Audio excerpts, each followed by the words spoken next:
जय श्री राम। मैं आपका दोस्त पीयूष रंजन। राष्ट्रीय स्वयंसेवक संघ की 100 वर्ष की यात्रा, 100 वर्ष की तपस्या का ये शताब्दी वर्ष जो है, इसको हम सब लोग देख पा रहे हैं, मना पा रहे हैं। ये हमारे लिए गौरवान्वित करने का विषय है। राष्ट्रीय स्वयंसेवक संघ ने जो 100 वर्ष पूर्ण किए, वो यूं ही नहीं, राष्ट्र के प्रति एक एक कार्यकर्ता, एक एक प्रचारक की तपस्या, तप, कर्मठता, निष्ठा, समर्पण की मिसाल है।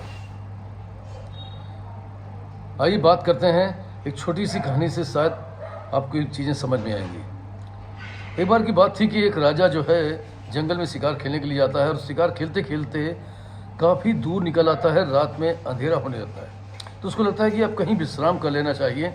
तो देखता है दूर एक कुटिया में एक दीपक जल रहा था। उस कुटिया के पास पहुंचता है, और कुटिया में दरवाज़ा उनका खड़खड़ाता है। अंदर से एक संत पुरुष टाइप के निकलते हैं।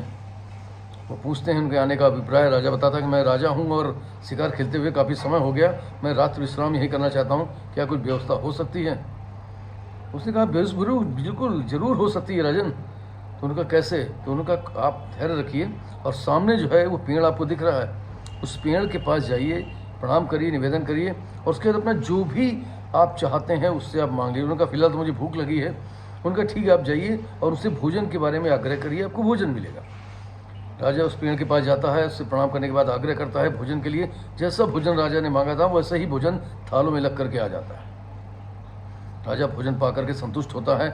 उसके बाद वो कहता है कि अब तो मुझे विश्राम की आवश्यकता है, क्या मेरे लिए शयन भी यहाँ पर तैयार हो जाएगा? उन्होंने कहा हाँ, ये भी आप उनसे मांग सकते हैं। राजन फिर उस पेड़ से निवेदन करता है और शयन के लिए आग्रह करता है। शानदार बेड जो है, जैसा राजा को होना चाहिए था वैसा लग के आ जाता है। रात भर शयन करते हैं राजन।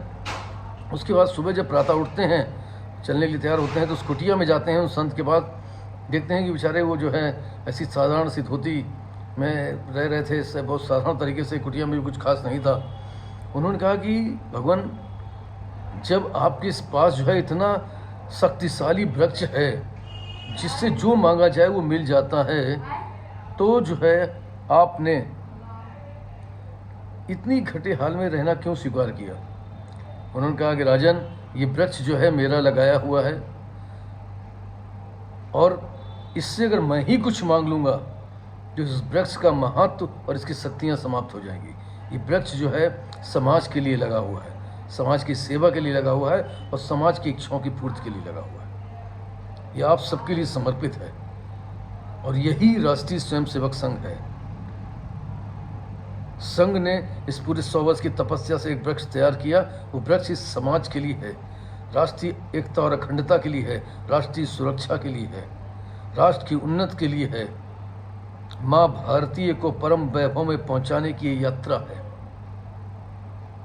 हमारी स्वयं की कोई अपेक्षाएं नहीं है,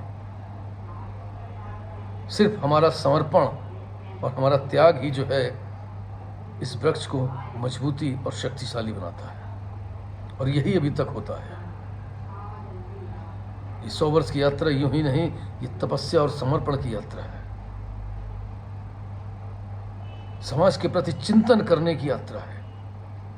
उन लोगों की यात्रा है जिसने समाज के प्रति चिंतन किया, समाज के प्रति अपना समर्पण दिया, राष्ट्र के प्रति अपना समर्पण दिया, राष्ट्र की एकता और अखंडता के लिए हमेशा तत्पर रहे। ऐसे समूह का नाम जो है राष्ट्रीय स्वयंसेवक संघ है। जैसा कि मोहन भागवत जी ने एक बार अपने वक्तव्य में कहा भी,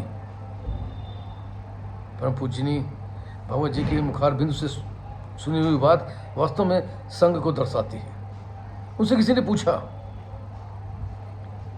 कि मैं संघ में आना चाहता हूं, मुझे क्या मिलेगा? उन्होंने कहा कि जो तुम्हारे पास है वो भी चला जाएगा। इसके बाद अगर समर्पण की भावना से आना चाहते हो तो संघ में आपका स्वागत है। संघ कुछ लेने का नहीं, देने का प्लेटफॉर्म है।